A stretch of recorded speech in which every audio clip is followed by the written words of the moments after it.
Salamuhu ala man uyyida bi ahsanil hadisi a'ni ahmada wa ala alihi wa sahbihi zawil huda man syubihu bi anjumin fil ihtida amma ba'du. Yang terhormat guru kita tercinta Buya Yahya beserta keluarga, semoga Allah Subhanahu wa taala senantiasa memanjangkan umur beliau dalam ketaatan serta sehat wal afiah dan juga memudahkan segala urusannya, baik urusan dunia maupun akhiratnya, terutama dalam urusan dakwahnya. Amin ya rabbal alamin. Dan tak lupa pula yang kami hormati hadirin hadirat pemirsa Al-Bahjah TV dan pendengar setia radioku dimanapun anda berada. Alhamdulillah wa syukurillah, Allah Subhanahu wa taala telah memberikan kepada kita kesempatan sehingga kita bisa bertemu kembali pada bulan suci Ramadan, bulan yang dimana bulan yang penuh keberkahan dan bulan yang dimana amal kebaikan dilipat gandakan. Sebagaimana di tahun sebelumnya, yang pada kesempatan kali ini Majelis Al-Bahjah mengadakan kajian spesial Ramadan bertabur pahala dalam program Zawiyah Duha yang insya Allah akan rutin diadakan setiap waktu duha di Lembaga Pengembangan Dakwah Al-Bahjah Cirebon. Dan insya Allah pada kesempatan kali ini kita akan sama-sama mengkaji kitab Al-Aqaidul Khamsun, tentunya bersama guru kita tercinta Buya Yahya. Untuk itu, marilah kita persiapkan hati dan pikiran kita untuk bisa menerima ilmu-ilmu yang akan beliau sampaikan. Kepada beliau dengan segala hormat kami persilahkan. Allahumma salli ala Sayyidina Muhammad. Allahumma salli ala Sayyidina Muhammad. Udhkuru salata ala Nabi Muhammad.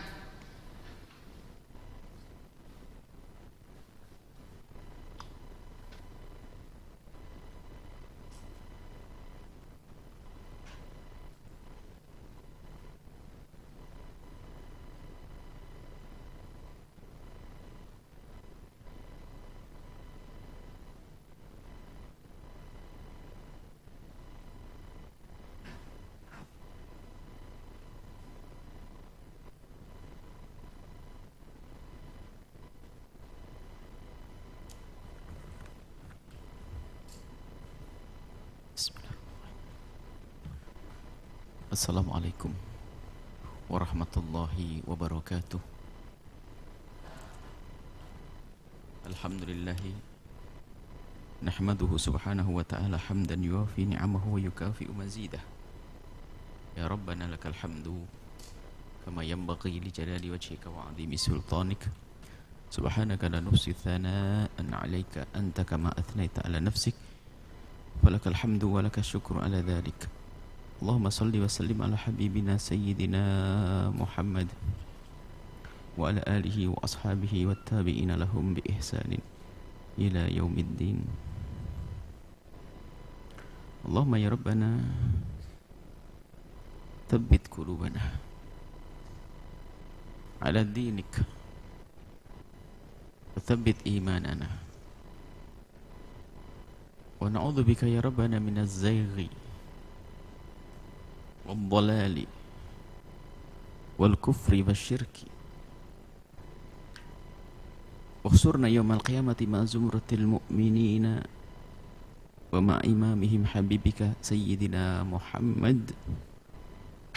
ارزقنا يا ربنا التوبة قبل الموت والشهادة عند الموت والجنة بعد الموت. أما بعد. Yang sangat kami cintai, kami muliakan para perindu ridha Allah dan para hamba terpilih di antara hamba yang lain, yaitu hamba yang diberi kesempatan oleh Allah memasuki bulan Ramadan dan menyibukkan diri dengan urusan kebaikan. Ada di sana hamba yang diberi oleh Allah kesempatan memasuki bulan Ramadan, akan tetapi tidak kemaksiatan dikurangi dan juga tidak ketaatan ditingkatkan. Mereka adalah hamba-hamba yang terkutuk. Semoga Allah memberikan hidayah kepada siapapun yang di bulan ini belum bersemangat untuk meningkatkan kualitas kebaikan dan belum bersemangat meninggalkan kemaksiatan. Dan semoga Allah mudahkan kita di dalam melakukan ketaatan, di dalam kita berpuasa dan menghidupkan malam-malam Ramadan dengan ibadah, sehingga kita tergolong menjadi hamba yang minal aidina, kembali kepada Allah dengan pengampunan, wal faizina, yang beruntung dengan pahala berlipat ganda dan dibebaskan dari api neraka. Baik, kita di Zawiyah Duha ada kajian yang akan kita bersama-sama kaji belajar yang ada hubungannya dengan keimanan, akidah, atau segala sesuatu yang ada urusannya dengan akidah, biarpun bukan urusan akidah tapi mengarah ke sana. Dan kita akan mulai dulu dengan kitab Aqidah Khamsin. Aqidah Khamsin kita mulai dengan membaca bismillah. Di sini ada bismillahirrahmanirrahim, mengikuti kebiasaan baginda Nabi kalau memulai sesuatu adalah dengan bismillah. Di saat beliau menulis surat dengan bismillah, Al-Quran dimulai dengan bismillah. Kemudian setelah itu di kata pengantar kita membaca alhamdulillahi al-ahadi as-samad. Segala puji bagi Allah yang maha tunggal, tempat untuk mengadu. Alladzi lam yalid wa lam yulad, yang tidak melahirkan dan tidak dilahirkan. Allah tidak melahirkan dan Allah tidak dilahirkan. Walam yakun lahu kufuwan ahad, dan tidak ada bagi Allah sesuatu apapun yang menyerupainya.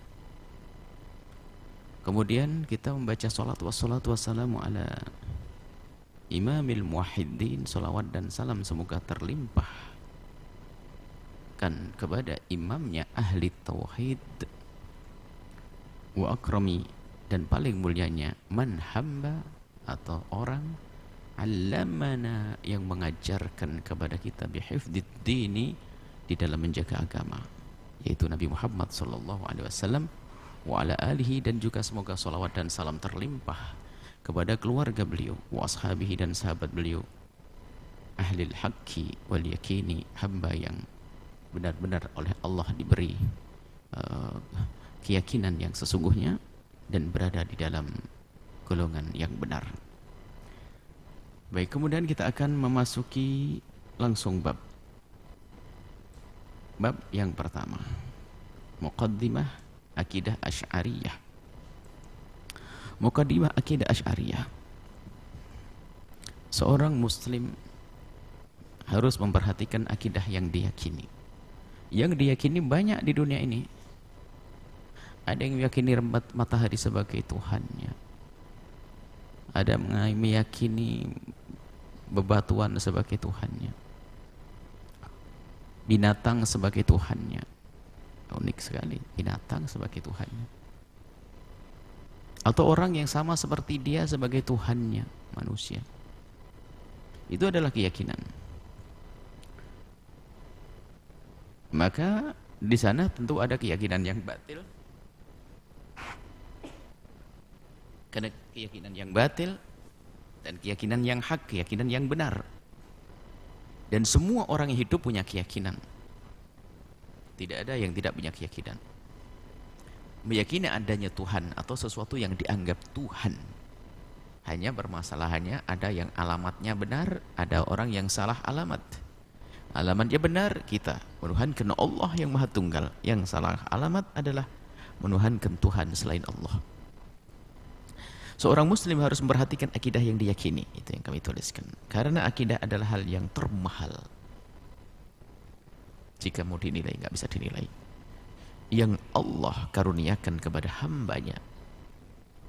Dan akan menjadi tolak ukur keselamatan di dunia dan di akhirat. Jadi, hadiah yang Allah berikan kepada hamba yang termahal adalah keimanan. Sehingga orang bisa mengetahui sebuah kebenaran, tapi belum tentu bisa mengimaninya. Pada zaman Nabi ada manusia-manusia yang berada di sekitar baginda Nabi, yang mereka melihat mukjizat baginda Nabi. Lembut perilaku Nabi, indah perilaku Nabi, lembut tutur kata. Dan kebenaran yang mereka yakini, tapi tidak menjamin itu semuanya menjadikan mereka beriman. Abu Jahal mengetahui tentang kebenaran Nabi dari apa yang diucapkannya, karena sudah terbiasa dari kecil baginda Nabi tidak pernah berbohong, dan mengetahui bahwasanya yang dibawa Nabi Muhammad ini bukan main-main, sesuatu hal yang hak, yang benar. Tapi apakah itu semua membawa Abu Jahal dalam keimanan? Tidak, tetap dalam permusuhannya kepada baginda Nabi. Kenapa? Karena tidak dipilih oleh Allah. Sebabnya apa? Ini masalah sebab. Sebab dia membenci orang yang diberi oleh Allah kebenaran, yaitu Nabi Muhammad sallallahu alaihi wasallam. Artinya orang mengetahui sebuah kebenaran belum jaminan kalau mereka akan menjadi beriman. Makanya hidayah dari Allah mahal. Baik, cara beriman yang benar itu bagaimana? Kita harus tahu cara beriman yang benar. Sebagus apapun sebuah tujuan, jika cara yang ditempuh untuk menggapainya itu salah, maka hasilnya pun akan salah. Tujuannya bagus, tapi caranya nggak benar, nggak akan sampai kepada tujuan yang sesungguhnya. Begitu juga bagi orang yang ingin mendapatkan ridho Allah dari ibadah. Ia harus memperhatikan cara di dalam meniti perjalanan untuk menggapai tujuan tersebut, yaitu dengan amal-amal baik yang didasari dengan keimanan yang benar sesuai yang diajarkan oleh Rasulullah sallallahu alaihi wasallam.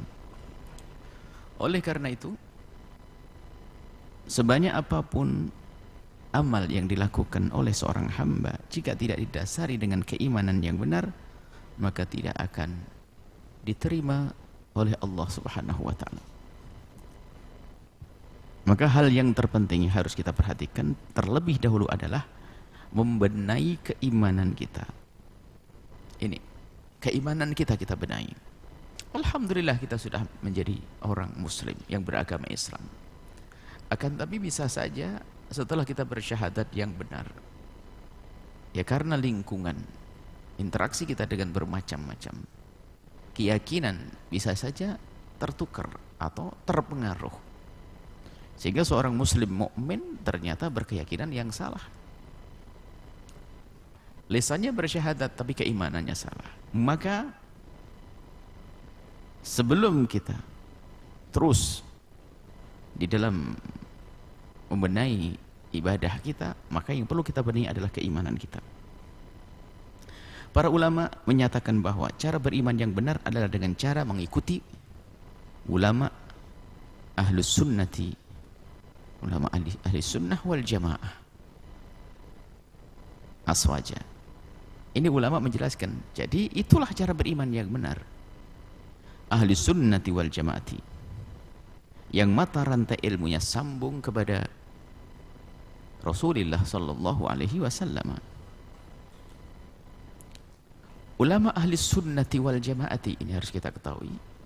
Kita buat rambu-rambu sederhana supaya di dalam kiprah kita melanglang dalam dunia pemikiran. Sekarang kan banyak informasi-informasi yang masuk, informasi apapun, mulai dari informasi yang sangat berat yaitu akidah, hingga urusan-urusan sepele, urusan perdapuran. Sekarang begitu mudah kita mendapatkan informasi tersebut. Maka kadang tidak kita sadari urusannya urusan dapur, tapi ternyata di dalamnya ada urusan akidah. Urusan pernikahan, tapi ternyata kadang di dalamnya ada keyakinan-keyakinan yang salah yang ada hubungannya dengan akidah. Maka kalau sudah kita punya rambu-rambu, nanti bisa kita sebagai alat untuk ngetes, sehingga kemanapun kita bawa untuk mendeteksi mungkin ada virus-virus yang merusak akidah kita di balik interaksi kita dengan orang di luar Islam sana. Baik, maka ada pondasi. Ulama ahli sunnah wal jamaah memiliki dua pilar. Ada pilar pertama, mencintai keluarga Nabi Muhammad sallallahu alaihi wasallam. Maka ciri yang harus terlihat bagi akidah yang benar adalah mencintai keluarga Nabi. Kalau mencintai Nabi Muhammad sudah jelas semuanya bersepakat, karena pintu menuju Allah adalah Rasulullah. Kalau bicara tentang Al-Quran juga diturunkan kepada beliau. Maka setelah orang mengaku Islam di sini itu harus ada beberapa hal yang diperhatikan. Cirinya adalah, diantaranya adalah pilar yang pertama adalah akidah tersebut mengajarkan kepada kita untuk mencintai keluarga Nabi Muhammad SAW. Yang kedua adalah pilar yang kedua, mencintai sahabat Nabi Muhammad SAW. Dua pilar ini menjadi tiang utama di dalam akidah yang dibawa oleh ulama ahli sunnati wal jamaati. Satu runtuh, roboh semuanya. Jika mencintai ahli bait tapi tidak mencintai sahabat, maka rusak, runtuh imannya. Mencintai sahabat tapi tidak mencintai ahli bait, runtuh keimanannya. Maka ini harus dihafal betul dan dirasakan. Ahli bait adalah keturunan baginda Nabi sallallahu alaihi wasallam. Sebab di lapangan ada kelompok yang mengaku mencintai ahli bait tapi mencaci maki sahabat Nabi. Itu bukan golongan yang benar. Atau ada yang mencintai sahabat Nabi tapi tidak peduli dengan ahli bait Rasulullah sallallahu alaihi wasallam. Maka itu bukan akidah ahli sunnati wal jamaati dan bukan akidah yang benar. Hati-hati. Kapan ada orang disebut Sayyidina Abu Bakar As-Siddiq ogah-ogahan, pasti berada di dalam lingkungan akidah yang salah. Di saat disebut Sayyidina Umar bin Khattab kok mereka ragu, maka ketahuilah itu pasti akidah yang salah. Biarpun pada akhirnya dia mengatakan, iya saya terima. Itu salah. Kenapa? Kalau disebut Sayyidina Abu Bakar, ahli sunnah wal jamaah langsung, karena itu orang mulia setelah baginda Nabi. Gimana Abu Bakar? Istimewa, langsung begitu. Kalau ditanya bagaimana pendapat tentang Abu Bakar Siddiq? Sudah sesat akidahnya. Kenapa harus berpikir orang hebat? Begitu juga orang yang katanya mencintai sahabat, Abu Bakar mencintai sahabat, Uthman mencintai sahabat, Umar, tapi dia tidak bisa ditanya tentang ahli bait Nabi Muhammad, dzurriyyah Nabi. Dimulai daripada Sayyidat Fatimah Az-Zahra, Imam Ali, Sayyidina Hasan, Sayyidina Husain, terus Sayyidina Imam Ali Zainal Abidin, terus bicara tentang ahli bait, kok dia masih ada bahkan merendahkan atau tidak ada rasa hormat, maka ketahuilah bisa jadi dia adalah orang yang tercemar di dalam akidah yang salah. Akan kita sebutkan nanti. Definisi ahli sunnati wal jamaati. Apakah ahli sunnah wal jamaah yang selama ini kita dengar dan kita yakini? Jadi kami berharap buku kecil ini jadi buku panduan deh, jadi buku pegangan yang diajarkan. Maka harapan kami adalah setelah belajar semacam ini nanti ke musola masing-masing diajarkan, dibacakan ini dan dihafal oleh anak-anak. Definisi ahli sunnah wal jamaati, lafaz ahli sunnah wal jamaah tersusun dari 3 kata, yaitu ahlun dan sunnah dan jamaah. Kata ahlun secara bahasa berarti keluarga, kelompok, anggota, dan orang khusus. Bisa keluarga, ahlu fulan, keluarganya fulan. Bisa saja adalah anggota, bisa jadi adalah orang-orang khusus atau pakar, misalnya ahli tib, ahli ilmu kedokteran, ahli fikih, ahli, bisa makna ahli luas, banyak maknanya. Itu secara bahasa. Adapun sunnah, kata sunnah secara lafaz berarti jalan atau cara, bisa diartikan sunnah adalah tariqah, jalan. Itu secara bahasa. Adapun makna, definisinya tentunya berbeda, bukan dari secara bahasa. Biarpun tentu ada sambungnya secara makna, tapi makna yang sesungguhnya dari ahli sunnah wal jamaah bukan makna keluarga, bukan makna tadi orang-orang khusus, bukan, akan tapi ada definisi khusus. Baik, kita lanjutkan dulu masalah sunnah. Sunnah maknanya adalah thariqah atau jalan atau cara. Adapun sunnah menurut istilah dulu sebelum ahli sunnah wal jamaah. Sunnah sendiri secara bahasa adalah thariqah atau jalan. Jalan yang ditempuh, cara hidup. Tapi sunnah sendiri punya makna secara definisi ada, menurut istilah adalah sesuatu yang terjadi pada Nabi Muhammad SAW berupa ucapan, perbuatan, ketetapan, dan segala sesuatu yang berhubungan dengan Nabi Muhammad. adalah sunnah. Biasanya disebut oleh para ahli hadis. Ahli hadis mengatakan sunnah adalah apa yang diucapkan Nabi, yang dilakukan, yang disaksikan kemudian Nabi mengukuhkannya atau takrir. Kemudian ditambah lagi semua yang ada hubungannya dengan Nabi sunnah.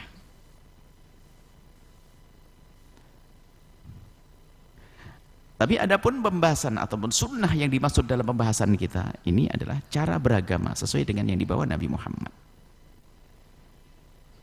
Jadi ahli sunnah. Jadi kita ini sekelompok orang yang meyakini cara beragama sesuai yang dibawa oleh Nabi. Jadi dan para sahabatnya seperti yang disabdakan Nabi Muhammad SAW. Nah ini untuk mendefinisikan ahli sunnah kita rinci dulu. Ahlun apa? Man kana ala mithli ma ana alaihi wa ashabi. Jadi yang disebut ahli sunnah, ahli haq, orang yang berada dalam lingkup kebenaran adalah yang di dalam hidup mereka, di dalam menjalankan agama, hidup mereka di dalam menjalankan agama adalah man kana ala mithli ma ana alaihi wa ashabi. Orang yang dalam beragama itu seperti apa yang aku lakukan dan yang dilakukan oleh sahabat Nabi Shallallahu Alaihi Wasallam.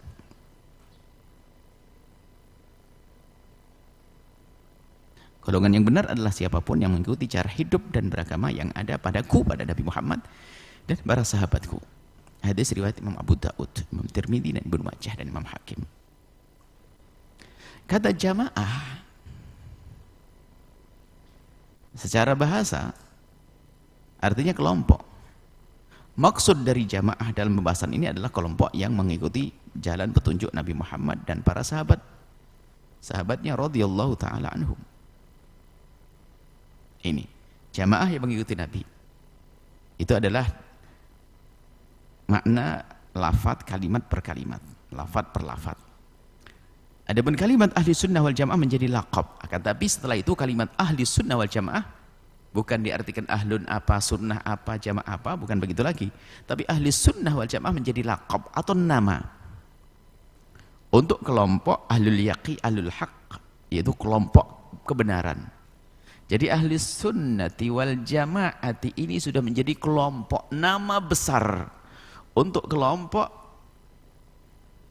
yang mengikuti jalan kebenaran, yaitu kelompok yang di jalan kebenaran, yang berada dalam jalan kebenaran. Ahlu sunnati wal jamaati dapat diartikan sebagai kelompok akidah yang benar. Ini mungkin bisa diartikan begini. Ahlu sunnah wal jamaah dapat diartikan sebagai kelompok akidah yang benar, yang berpegang kepada yang dibawa oleh baginda Nabi dan diteruskan oleh sahabatnya hingga sampai kepada kita di saat ini. Jadi ahli sunnah wal jamaah cara beragama atau kelompok berakidah yang berpegang kepada apa yang dibawa oleh Nabi kemudian diteruskan oleh sahabatnya hingga terus mata rantai ilmu itu sambung menyambung hingga hari ini. Itu ahli sunnah wal jamaah. Baik. Jadi selama ini kita apa sih ahli sunnah? Ahli sunnah kita kelompok yang mengikuti Nabi Muhammad dan dibawa oleh sahabat Nabi Shallallahu Alaihi Wasallam. Baik, sejarah singkat ini perlu. Karena kurikulum kita untuk Zawaduha 2 buku, yang satu buku fikih Al-Qidah Khamsin, setelah itu ini memahami perbedaan ulama, indahnya memahami perbedaan ulama. Makanya kita akan yang penting bisa sampai kepada pemahaman, setelah itu akan kita percepat. Sejarah singkat bab yang kedua, sejarah singkat munculnya kelompok yang keluar dari ahli sunnati wal jamaati. Kisah perselisihan antara Sayyidina Ali bin Abi Thalib dan Sayyidina Muawiyah bin Abi Sufyan radhiyallahu taala anhuma terjadi karena perbedaan pandangan antara keduanya tentang pemberian sanksi kepada pembunuh Sayyidina Utsman bin Affan. Bermula dari terbunuhnya Sayyidina Utsman bin Affan.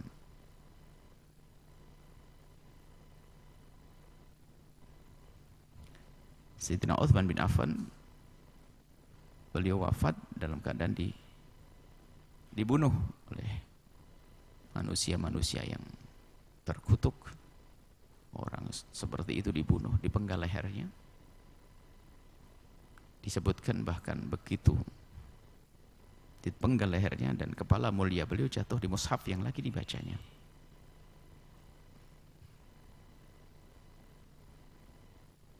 Dan kalau kita bicara tentang kisah wafatnya Sayyidina Utsman, di situ adalah bentuk kisah ahli sunnah yang sesungguhnya, kedekatan antara sahabat Nabi dengan ahli bait. Karena Sayyidina Utsman bin Affan dijaga oleh cucu baginda Nabi di pintu depan rumah. Sayyidina Hasan dan Husain menunggu di depan. Karena sudah menduga akan ada satu kejadian atau ada keributan atau orang-orang yang akan melakukan yang demikian. Sudah ada dugaan karena memang ada rasa kekeruhan saat itu. Rupanya sang pembunuh lewat dari belakang dan terbunuhlah syahid Sayyidina Utsman bin Affan. Bersama wafatnya Sayyidina Utsman bin Affan, di sini ada orang yang memancing di air keruh, memanfaatkan keadaan semacam ini untuk mengadu domba umat Islam. Macam-macam keramaian. Bersama ini juga semua dari umat Islam ingin memperjuangkan kebenaran. Memperjuangkan kebenaran. Sayyidina Ali radhiyallahu ta'ala anhu berpendapat untuk menunda sementara. Karena saat itu Sayyidina Ali radhiyallahu ta'ala anhu baru memegang kekhilafahannya. Bayangkan setelah Sayyidina Utsman wafat, kepemimpinan langsung dipegang oleh Sayyidina Ali. Dan Sayyidina Ali waktu itu harus menertibkan dulu sambil berjalan untuk mencari siapa pembunuh Sayyidina Utsman bin Affan. Akan tapi karena yang ditangani Sayyidina Ali adalah umat, maka dipandang oleh sebagian orang Sayyidina Ali tidak mengurusi, tidak mencari pembunuh Sayyidina Utsman. Padahal tidak begitu, Sayyidina Ali sibuk karena ngurusi sebagai khalifah, ngurusi negara.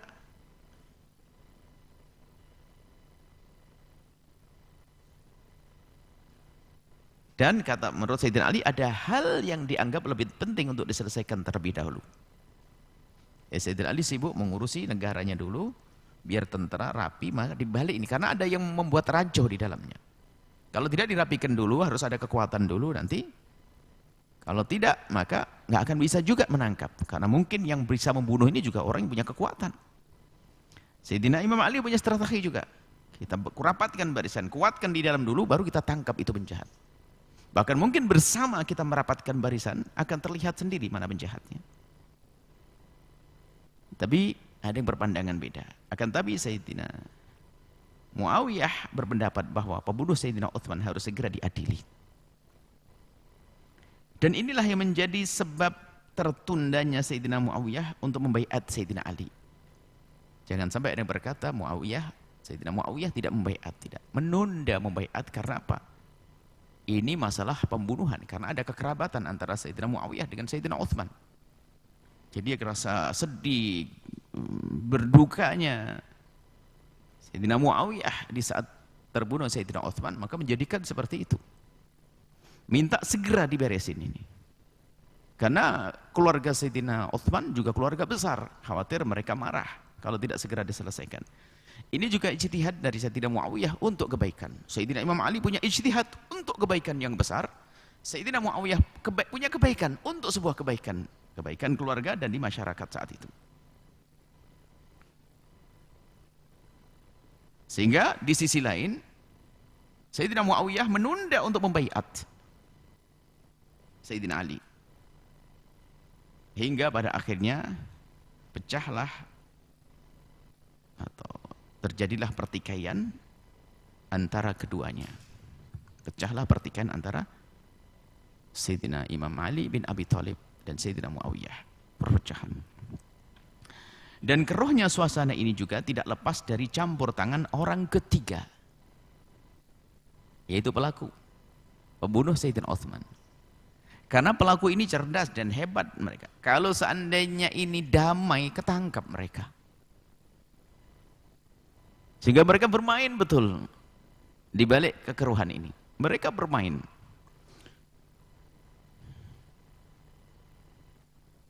Ini kelompok ketiga yaitu kelompok pengadu domba yang tidak senang dengan kejayaan Islam.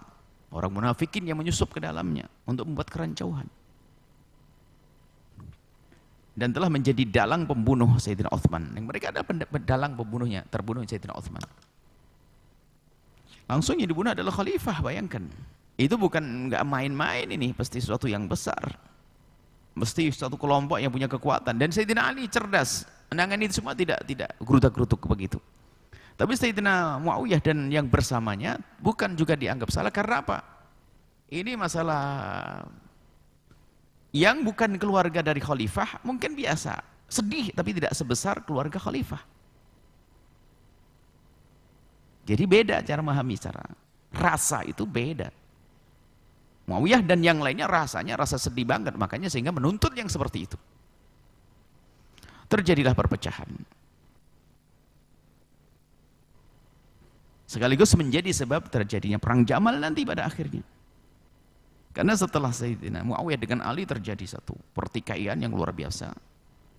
Kemudian setelah itu juga terjadinya perang Jamal nanti. Perang Jamal, jadi antara Sayyidina Muawiyah dengan Sayyidina Ali terjadi pertikaian. Tapi ingat, yang terjadi di antara sahabat Nabi kita harus berprasangka baik. Allah buat semacam itu sebetulnya untuk apa? Untuk pelajaran bagi kita. Kalau tidak ada kasih contoh seperti itu, kita tidak waspada. Makanya hati-hati, jangan mau diadu domba.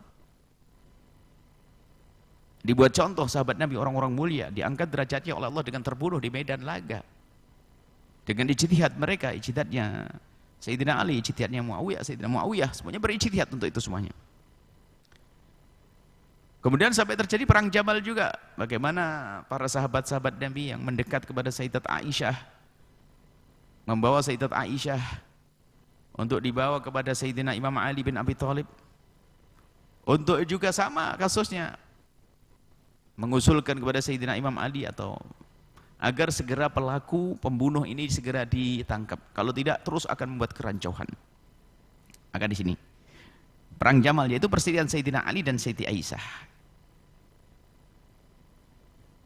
Ada ta'liq, ada catatan kaki di situ, kami tuliskan perang Jamal adalah perang yang terjadi antara rombongan Sayyidat Aisyah dan pasukan Sayyidina Ali. Bermula dari kedatangan rombongan Sayyidina Aisyah yang meminta sekaligus akan membantu dalam mencari pembunuh Sayyidina Utsman.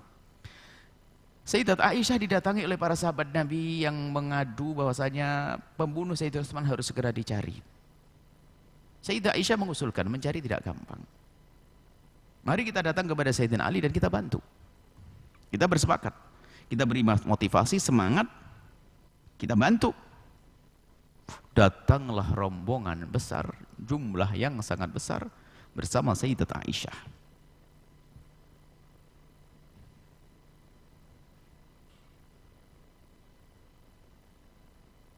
Akan tetapi ini mendengar keterangan di saat kedatangan rombongan Sayyidat Aisyah ke tempatnya Sayyidina Ali, ditangkap oleh pasukan Sayyidina Imam Ali. Ini ada apa rombongan banyak ini? Jangan-jangan membuat satu, kita urusan dengan Sayyidina Utsman belum beres, jangan-jangan ada pembunuhan lagi nanti. Hanya dihadang dan Sayyidina Ali juga turun, sehingga pasukan dengan pasukan. Sayyidina Ali wajar harus berbuat semacam itu untuk menjaga keterangan negara. Akhirnya betul, setelah ditahan, berhenti di tempat masing-masing. Kemudian ada utusan Sayyidat Aisyah dan utusan Sayyidina Ali untuk berdiskusi, bertanya apa maksudnya. Utusan Sayyidat Aisyah mengatakan, kami akan datang untuk mengajak Sayyidina Ali untuk segera menangkap pembunuh Sayyidina Utsman. Khawatir nanti terus berkepanjangan. Dan kami pun datang untuk mendukung, membantu. Mendengar jawaban semacam itu, bergembiralah utusan Sayyidina Ali. Nyampaikan Sayyidina Ali, wahai Imam Ali, ternyata mereka bukan berniat jahat. Mereka niat baik untuk membantu kita, untuk mencari pembunuh Sayyidina Utsman. Kalau begitu kata Sayyidina Ali, sudah, kalau alhamdulillah. Cuman karena ini bukan di rumah masing-masing, akan di medan, di tempat yang sangat luas, kayak di padang begitu. Dan waktu sudah menjelang malam, kalau begitu baik. Alhamdulillah, berarti tidak akan ada apa-apa. Siti Aisyah datang bukan untuk membuat kerancauan. Ya sudah, tidur. Sayyidina Aisyah pun juga begitu. Rupanya pasukan Sayyidina Ali juga sangat menyambut. Sayyidina Aisyah dengan pasukannya, dengan rombongannya bergembira senang. Dan Sayyidina Ali juga senang sudah, karena besok akan punya kekuatan untuk bersama-sama mencari pembunuh Sayyidina Utsman. Sehingga karena berita ini nyampe kepada kedua belah pihak bahwasanya tidak akan ada perperangan, maka mereka pasukan-pasukan tidur malam itu dengan senyenyak-nyenyaknya tidur. Aman. Karena apa? Ternyata yang di sana bukan gerombolan musuh. Rombongan Siti Aisyah ingin mendukung, membantu. Dan Sayyidah Aisyah pun mengatakan ternyata pasukan Sayyidina Ali juga bukan ungun, ingin memerangi mereka. Ternyata justru menyambut dengan baik, tidur dengan sebaik-baik tidur. Akan tetapi, pengadu domba memanfaatkan kesempatan di kegelapan malam. Rupanya ada ribuan, bahkan katanya tidak sangat banyak, 1000 orang yang digerakkan oleh pasukan, oleh pembunuh Sayyidina Utsman. Jadi 1000 orang digiring, dibagi dua. Yang separuh untuk menyerang pasukannya Siti Aisyah, yang separuh disuruh nyerang pasukannya Sayyidina Ali. Di tengah kegelapan malam, pasukan Sayyidina Ali melihat ada hantaman tombak segala macam terbangun. Sementara yang di otak mereka apa? Ini pasti pasukannya Siti Aisyah. Dan pasukan Siti Aisyah pun demikian. Di saat tiba-tiba diserang, langsung di pikiran mereka adalah ini pasti pasukannya Sayyidina Ali. Bangkit mereka, langsung turun ke medan laga. Terjadi ribuan orang terbunuh saat itu. Mengerikannya adu domba. Tidak tahu di mana tempat mereka ini pengadu domba ini saat ini. Diseksa tidak ada habis-habisnya. Dan meninggal ribuan orang. Dan setelah selesai ternyata ini adalah bukan dari dalam, orang dari luar. Siti Aisyah menangis, bahkan berharap kalau seandainya aku terlahir 20 tahun setelah ini, maksudnya nggak perlu lihat kejadian ini. Sayyidina Ali menangis, Siti Aisyah menyesal semuanya dengan kejadian ini. Bahkan justru setelah itu menjadi sebab keakraban lebih dekat lagi di antara sahabat Nabi SAW. Inilah kisah perang Jamal. Setelah perang Siffin, perang Jamal. Baik itu terjadi pada sahabat Nabi. Jangan sekali-kali kita punya pandangan buruk busuk kepada mereka, lalu meredahkan mereka. Kita baca sini, mendengar keterangan tersebut bahwasanya kedatangan Sayyidina Aisyah bukan untuk berperang, maka Sayyidina Ali menyambut dengan baik dan merasa senang. Begitu juga Sayyidat Aisyah. Sehingga pasukan Sayyidina Ali dan rombongan Sayyidah Aisyah merasa tenang dan tentram di malam itu. Akan tetapi tiba-tiba di tengah malam ada sebuah serangan dari pengadu domba yang datang dengan pasukan yang dibagi menjadi dua. Sekelompok menyerbu pasukan Sayyidina Ali dan sekelompok lain menyerbu rombongan Sayyidat Aisyah. Di dalam kegelapan malam merasa mendapatkan serangan, pasukan Sayyidina Ali bangkit dan membalas serangan tersebut dan menduga bahwa yang menyerang adalah rombongan Sayyidat Aisyah. Begitu juga sebaliknya, rombongan Sayyidat Aisyah bangkit dan membalas serangan tersebut dan menduga yang menyerang adalah pasukan Sayyidina Ali. Maka terjadilah perang Jamal. Disebut dengan Jamal karena Sayyidat Aisyah mengendarai Jamal, onta. Disebut Jamal karena Sayyidat Aisyah mengendarai Jamal atau onta. Baik. Ini kisah yang terjadi pada sahabat Nabi radhiyallahu ta'ala anhum. Nah, dari pertikaian ini nanti akan muncul akidah. Ini muqaddimah. Sehingga muncul kelompok-kelompok nanti. Baik, kemudian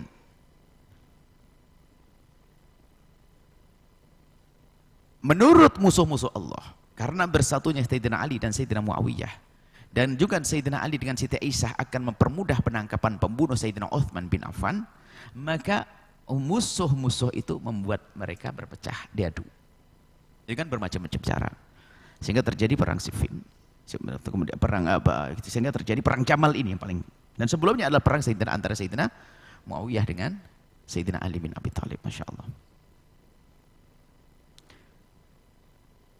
Perselisihan antara Sayyidina Ali dan Sayyidina Muawiyah diakhiri dengan akad damai antara keduanya yang disebut dengan tahkim.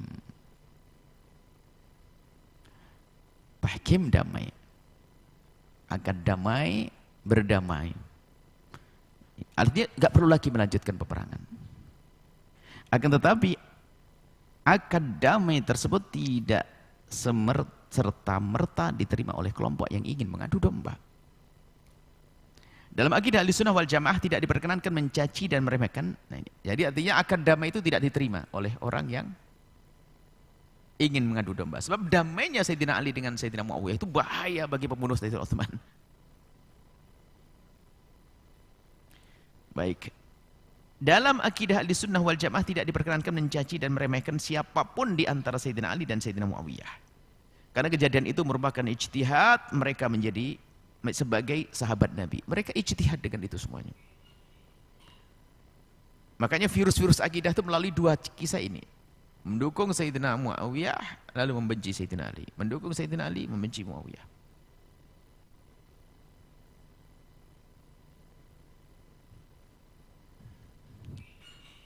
Sejak saat itulah muncul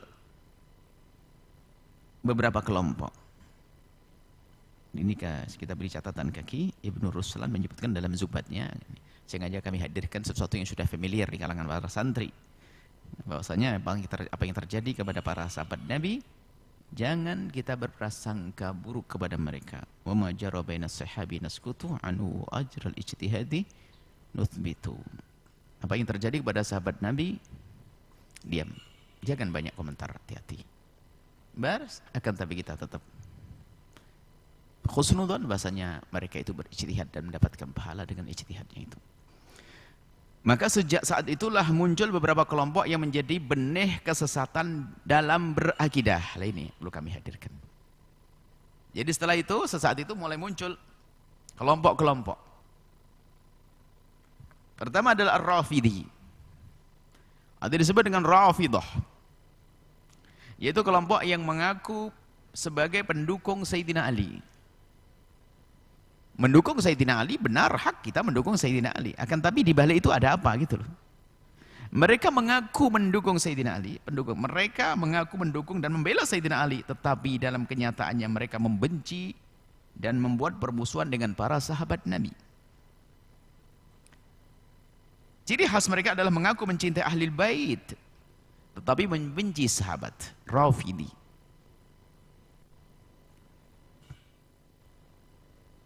Mereka mengaku mencintai Ahli Bait, tetapi membenci sahabat Nabi SAW, khususnya Sayyidina Abu Bakar dan Sayyidina Umar ibn Khattab.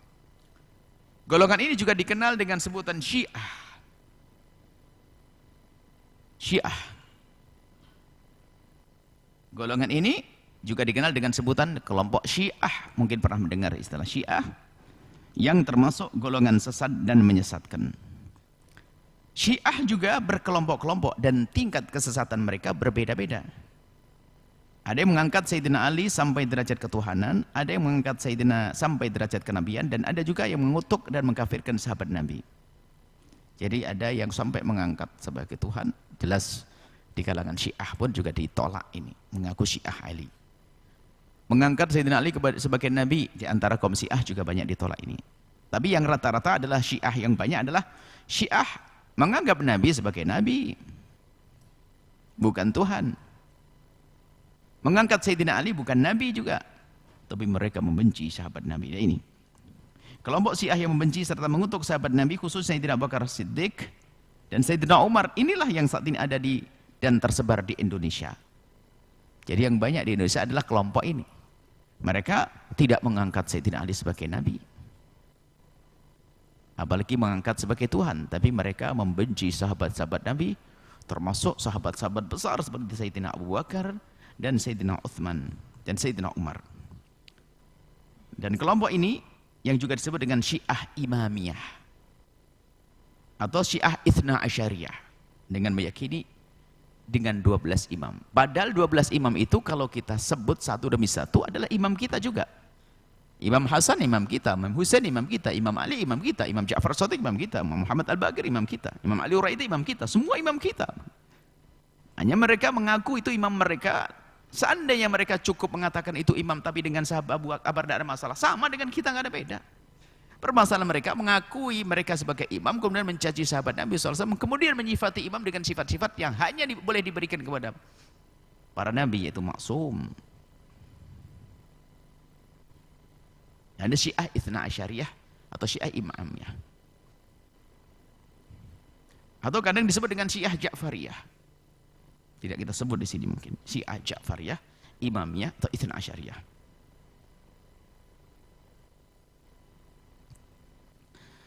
Kemudian kelompok yang kedua adalah Nasibi. An-Nasibi atau Nasibah, yaitu yang mengaku sebagai pendukung sahabat Muawiyah. Kelompok ini tergolong kelompok sesat dan menyesatkan yang mempunyai ciri khas membenci keluarga Nabi. Dengan ahli bait, Masya Allah. Sampai hari ini masih ada benih-benih itu. Jadi nggak bisa berhusnudzon dengan ahli bait Nabi kepada sahabat Nabi SAW. Kalau kita ahli sunnah wal jamaah terus, kita menggabungkan husnudzon kita kepada ahli bait dan husnudzon kita kepada sahabat Nabi.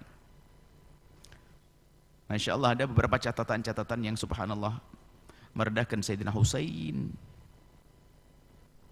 merendahkan Sayyidina Ali. Ini adalah nasibi.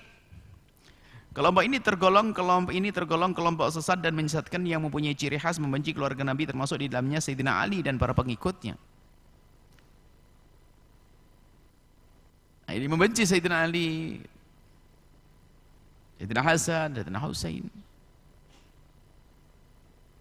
Bahkan kalau kita dengar kisah bagaimana perjalanan Imam Husain menuju syahadah di padang Karbala.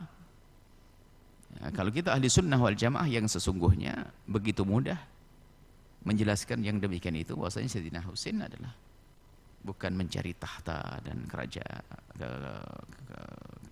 kekayaan, akan beliau hanya ingin memenuhi panggilan. Informasi yang beliau terima adalah ditunggu oleh jamaah yang banyak, akan tapi di Medan ternyata terjadi yang demikian. Tapi lihat pembenci Sayyidina Husain mengatakan dia bunuh diri. Allah, innalillah.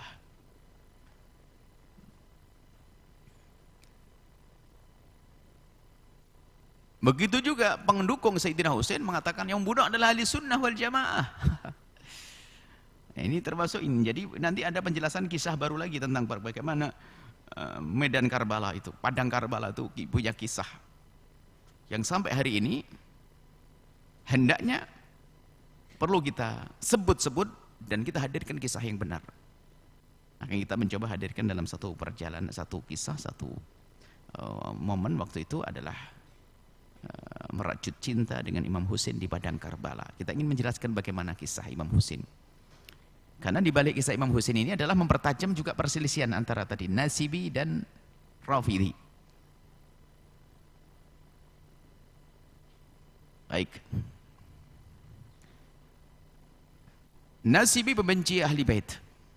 Kemudian yang ketiga adalah Al-Khariji Khawarij. Ini bibit.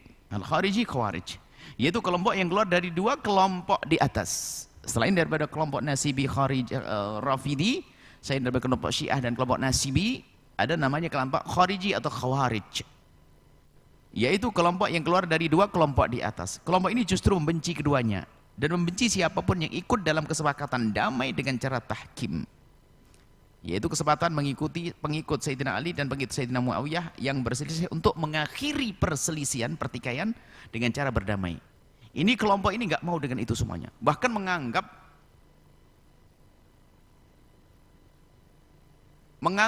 orang-orang yang berperan di dalam tahkim itu sebagai orang yang harus dibunuh.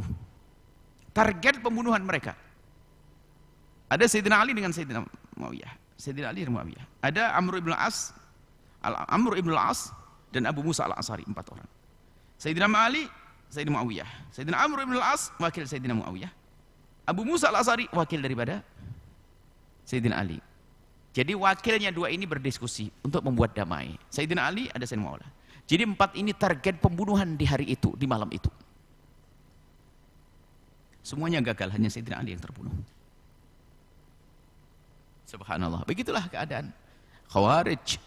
Khawarij ini adalah ngaku Islam, bahkan dia punya ciri adalah sangat dekat dengan Al-Quran secara zahir, bukan dengan hati yang sesungguhnya. Menghafal Quran, bahkan kalau membaca gayanya menangis. Kelompok Khawarij menolak kesepakatan damai tersebut karena dianggap melanggar Al-Quran, sehingga mereka memprovokasi kaum muslimin, khususnya para menghafal Quran.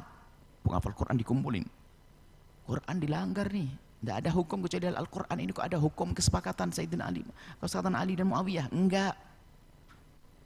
Bahwa Sayyidina Ali dan Muawiyah telah keluar dari Al-Quran dan tidak ada jalan kebenaran bagi kaum muslimin kecuali kembali kepada Al-Quran. Gayanya Al-Quran.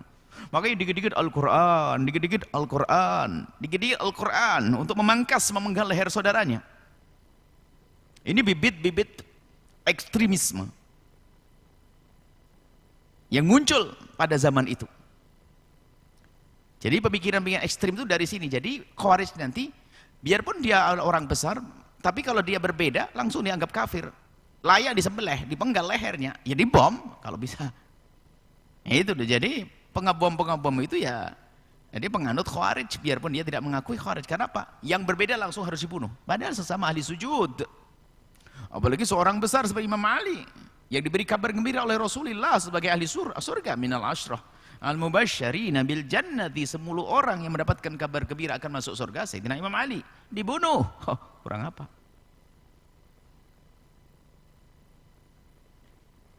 Bagi kaum muslimin, slogan kembali kepada Al-Quran adalah syiar Khawarij. Khawarij bahasanya Al-Quran.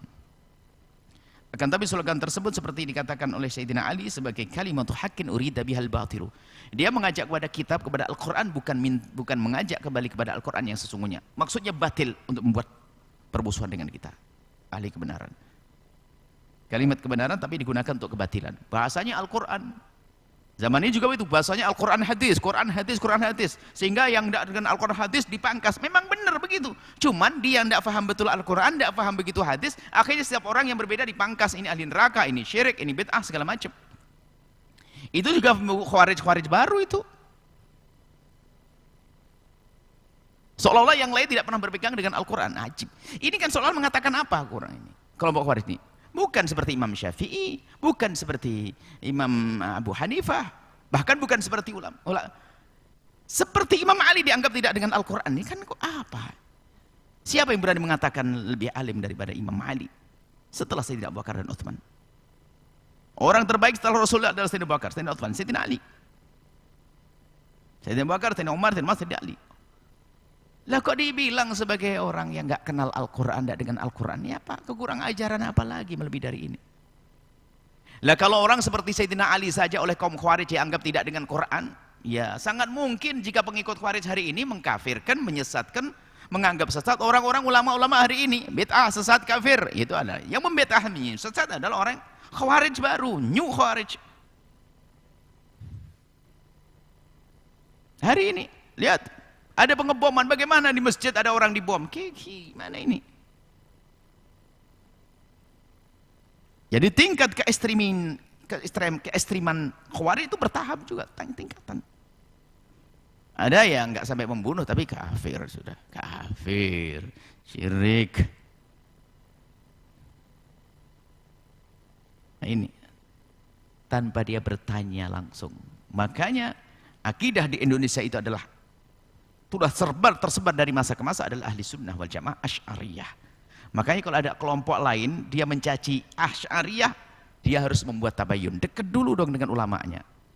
Jangan kita yang suruh bertanya ke mereka. Wong kita sudah dari masa ke masa ulama kita ini di Indonesia, ulama Asy'ariyah, akidah yang benar. Maka ada kelompok baru ini menyalahkan seolah-olah kita ini orang baru, ini kan aneh.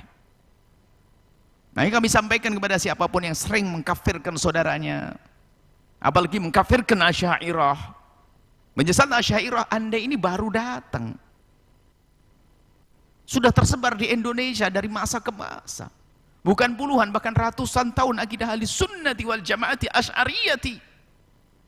Lah kok Anda ini orang baru berani menyesatkan, mengatakan sesat pengikut Asy'ariyah.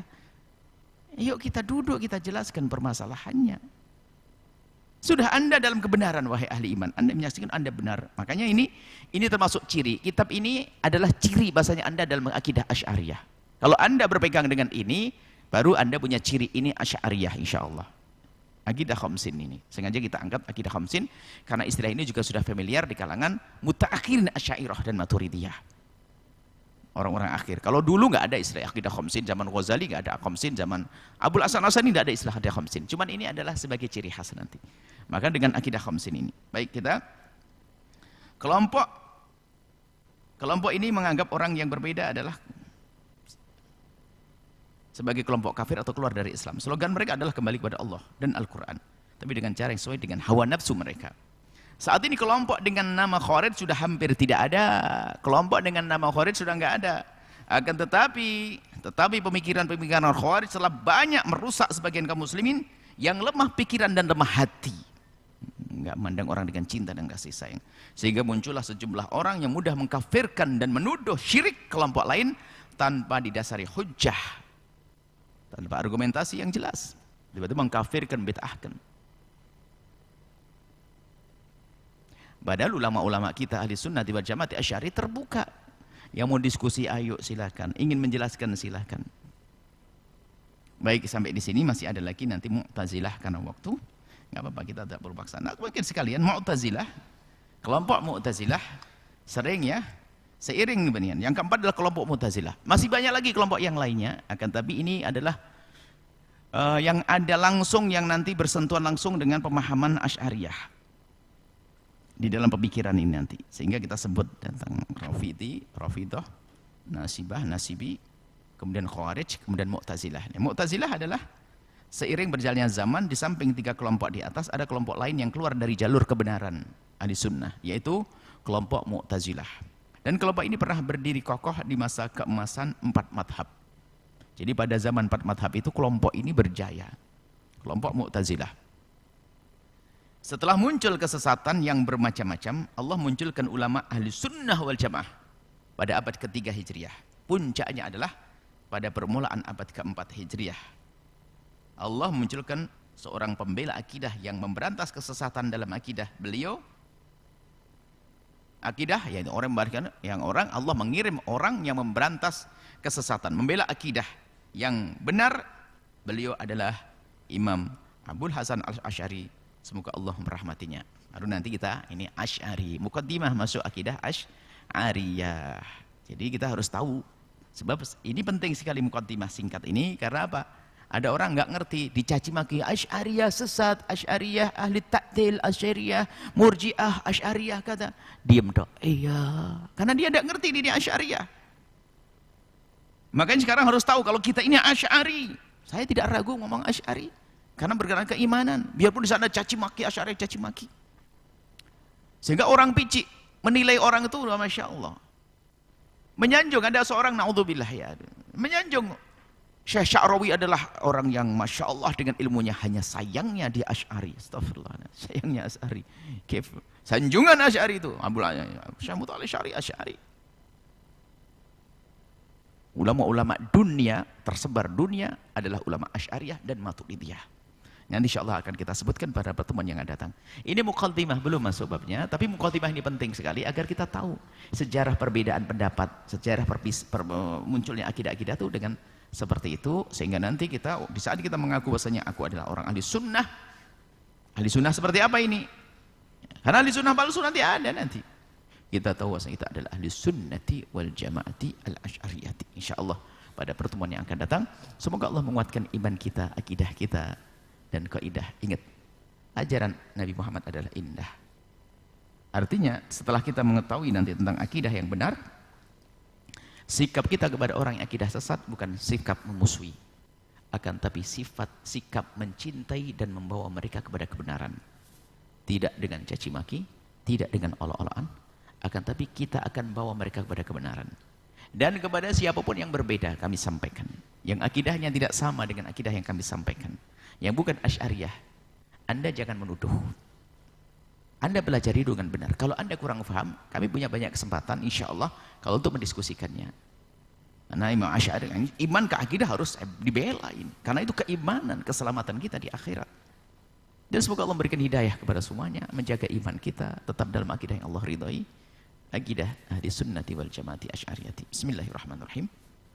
Alhamdulillahirabbil alamin. Allahumma shalli ala sayyidina Muhammad wa ali sayyidina Muhammad. Allahumma ya Allah, kuatkan iman kami, tetapkan kami dalam akidah yang Kau ridhai ya Allah. Jauhkan kami dari kesesatan, jauhkan kami dari kesyirikan, jauhkan kami dari bid'ah. Wahai Zat yang Maha Kasih, ya Allah, ya Allah, ya Allah. Godaan amat besar ya Allah di zaman ini. Akan tapi ya Allah, jika Engkau telah menjaga hati kami dan iman kami, tidak ada satu pun yang bisa menggoda ya Allah, yang mengganggu. Ya Allah, kami ingin kelak berkumpul dengan para imam-imam. Kami ingin berkumpul dengan Imam Abul Hasan Al-Asy'ari. Kami ingin berkumpul dengan Imam Maturidi ya Allah. Kami ingin berkumpul dengan Imamul A'immah, Nabi Baginda Nabi Muhammad sallallahu alaihi wasallam. Ya Allah, wujudkan keindahan di negeri ini, jauhkan dari perselisihan, pertikaian ya Allah, permusuhan ya Allah. Dan kami mohon ya Allah, Jadikan kami juru damai saat ini Allah, di negeri ini Allah, zaman ini Allah. Dan kami mohon jadikan kami hamba yang saling mencintai karenamu ya Allah. Panjangkan umur kami dalam ketaatan serta sehat walafiat. Ampuni orang tua kami dan guru-guru kami. Jaga rumah tangga kami, keluarga kami, santri kami, masyarakat kami. Dan kami mohon berikan kepada kami semua husnul khatimah, mati dalam keadaan iman. Dan kami mohon ya Allah, jadikanlah ucapan kami di akhir hayat kami kelak. Saat Engkau hendak mencabut nyawa kami ingin saat itu ya Allah, hati dan lidah kami mampu mengucapkan kalimat agung dan mulia, la ilaha illallah Muhammadur Rasulullah, la ilaha illallah Muhammadur Rasulullah, la ilaha illallah Muhammadur Rasulullah sallallahu alaihi wasallam. Rabbana atina fid dunya hasanah wa fil akhirati hasanah wa qina adzabannar. Wa sallallahu ala sayyidina Muhammadin wa ala alihi wasallam. Alhamdulillahirabbil alamin. Al-Fatihah.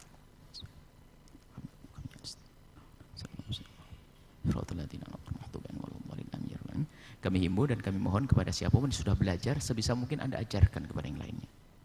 Anda ceritakan, mungkin seorang ayah kepada istri, anak-anak, seorang ibu kepada anak-anak, seorang suami kepada istri, istri kepada suami. Hidupkan untuk menghidupkan ini, hidupkan budaya untuk menghidupkan akidah ini. Ceritakan. Kalau Anda gerakkan, mulai hari ini sudah Anda memprogram ngaji habis isya di musola-musola. Membaca kitab ini atau kitab yang tadi bagi. Atau kitab yang nanti sore kita baca. Maksudnya adalah yuk kita membudayakan pengajian, kajian, mengenal akidah yang benar, akidah yang betul. Ini saja, mohon maaf, mudah selalu. Wabillahi taufiq wal hidayah. Assalamualaikum warahmatullahi wabarakatuh. Waalaikumsalam warahmatullahi wabarakatuh. Syukran kasiran kami haturkan kepada guru kita tercinta Buya Yahya. Semoga apa yang telah beliau sampaikan dapat menjadi ilmu yang bermanfaat dan dapat kita amalkan dalam kehidupan kita sehari-hari. Amin ya rabbal alamin.